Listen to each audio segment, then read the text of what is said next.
Jaclyn Pace is the director of the Utah Farmers Market Network, and she is going to provide some information on a statewide project, some data collection, and go over some of those results. So I will turn the time over to you.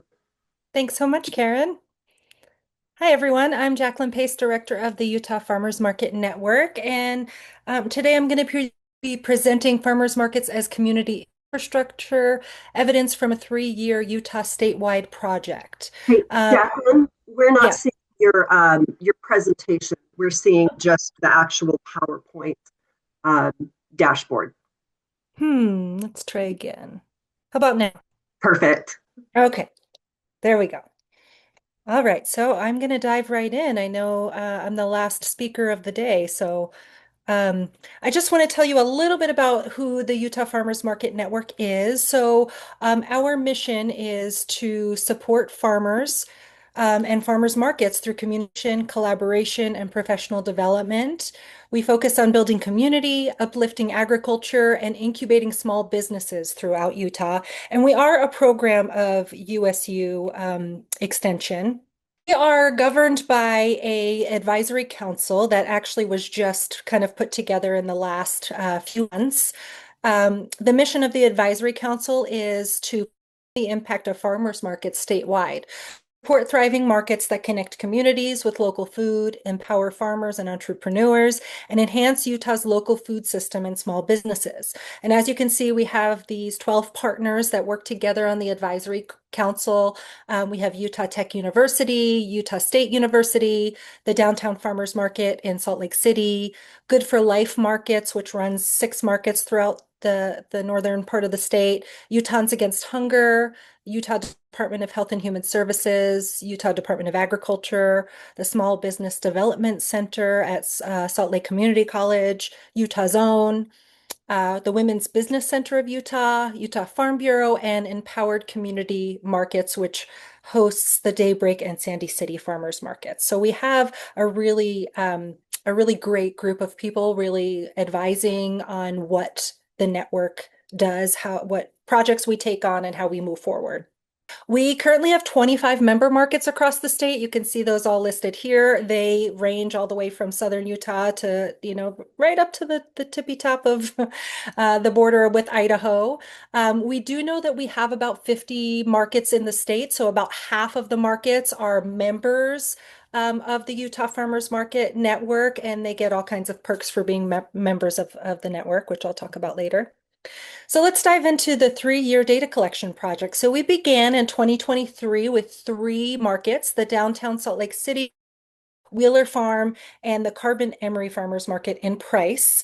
And I'll talk a little bit about the data we collected across those 3 years in the next slide. But the first year we started with just 3 markets. The second year, 2024, we expanded, we doubled to 6 markets. So again, we had the first 3 markets and then included downtown St. George, Ogden, and Murray Park. And then in the 2025 season, we expanded to 9 markets across the state. So we added on top of the 6 from 2024, we added Hurricane, Festival City, which is in Cedar City, and Mill Creek. And we asked the same questions to customers at these markets throughout the three years.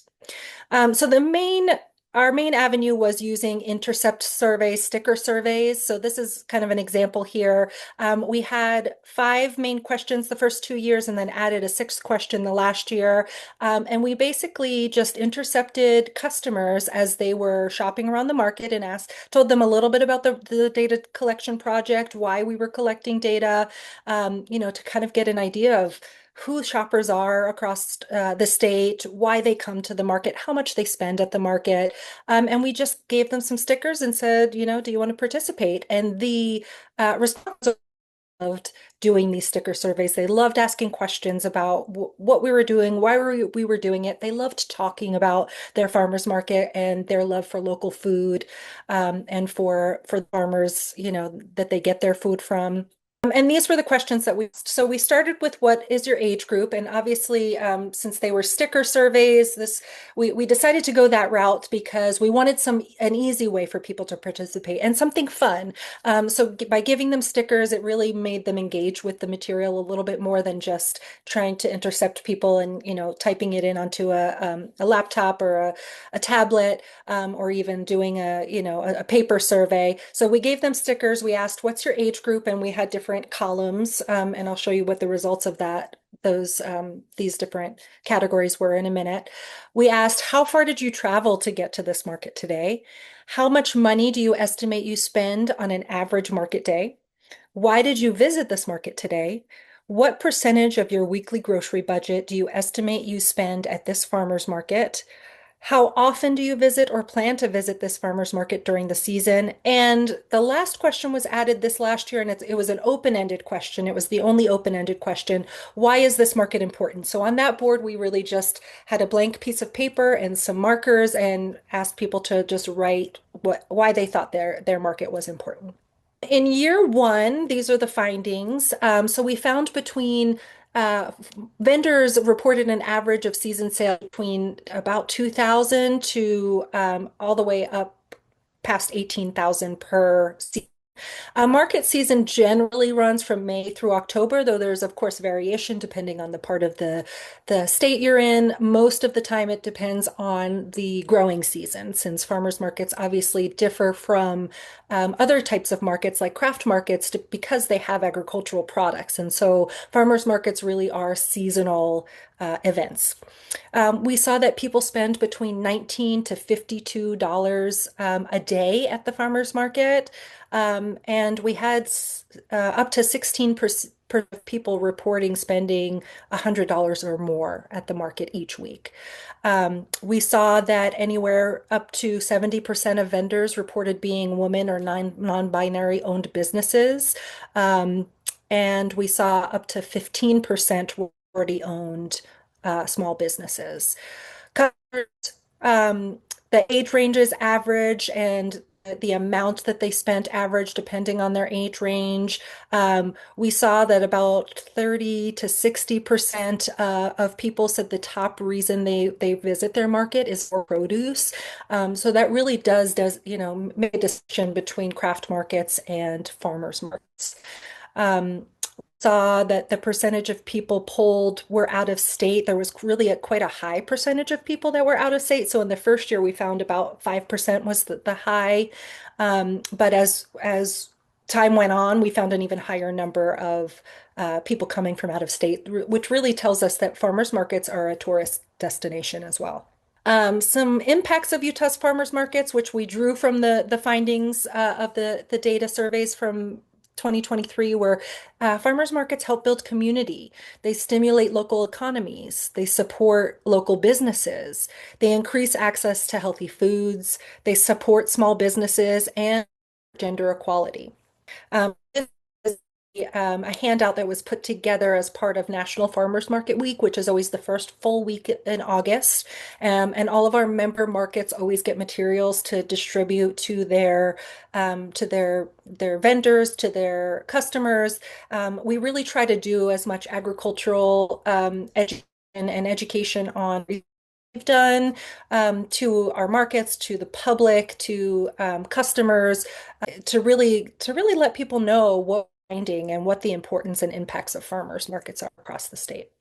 In year two, we did publish this impact report. We published an article about our findings, which can be found on USU Digital Commons, and we also published this public-facing document, which really shows the statewide social and economic impacts.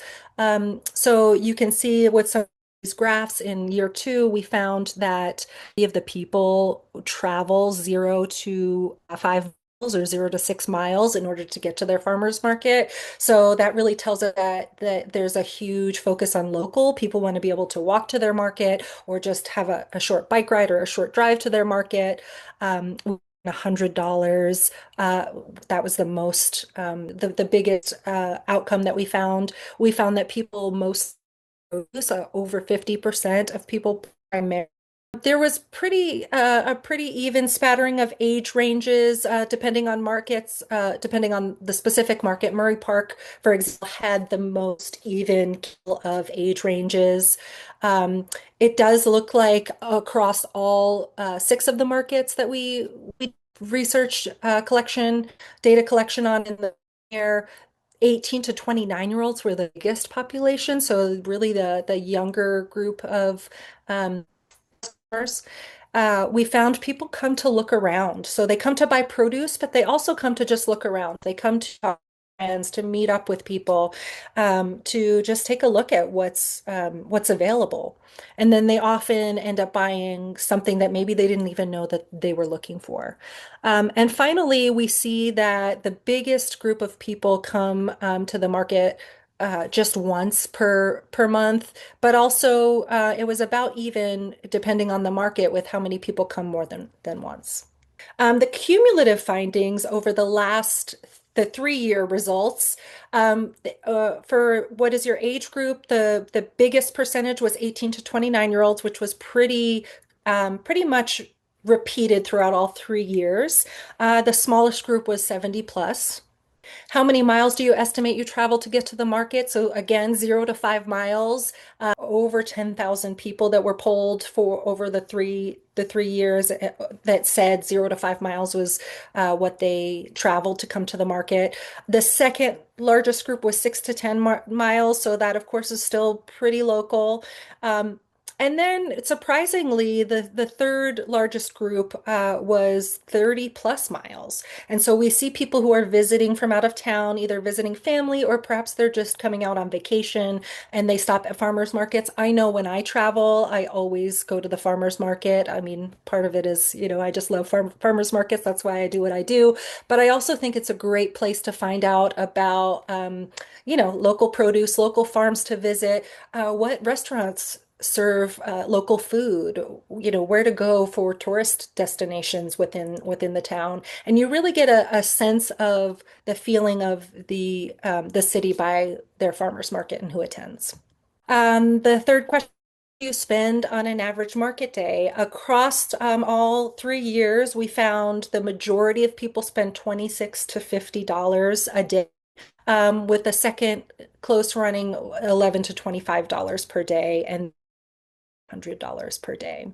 Why did you visit the market today? So this percentage over 3 years to look around. So people are just coming to gather, they're coming to see what's available. The second largest, 24.12%, was to buy produce. So this, again, produce is important, agriculture is important. People really do come to the farmers market looking for produce. They also, 15% came to engage with their community. So whatever that means to them, whether it's to see their neighbors, to see friends, to meet new people. 14.55% come to buy prepared food. So that could be, say, coffee or a smoothie or empanadas or some sort of prepared food that they can just eat right there on the spot. 10% come to buy home arts and crafts, and 4.81% come to buy meat and dairy. This response was the open-ended question, why does this market matter? So of course we got a ton of different responses. We tried to code them and figure out what category they would fall in. We found the largest is for community or local cohesiveness and support. So 20% of people polled all said something specific about to support their community or support local cohesiveness. And then, of course, there's a whole spattering of people come for entertainment, to experience diversity, culture, inclusivity, for mental or social health, family and friend relationships, for the surroundings, the atmosphere, the environment, for accessibility. 2% of people said dogs. A good percentage, I don't see the number here, said product quality so that they can get organic, vegan, fresh, nutritious, healthy, sustainable food.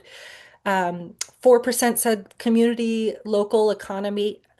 So 13% said all local business, vendor support or relationships. 4% said farmer support. 2% said they were anti-big business and corporations or anti-capitalism. 1% benefits or for food security. 2% said local products, but they didn't define which ones specifically. Produce, that's food or prepared goods like bread, eggs, meat, honey. Um, and only 3% said arts and crafts.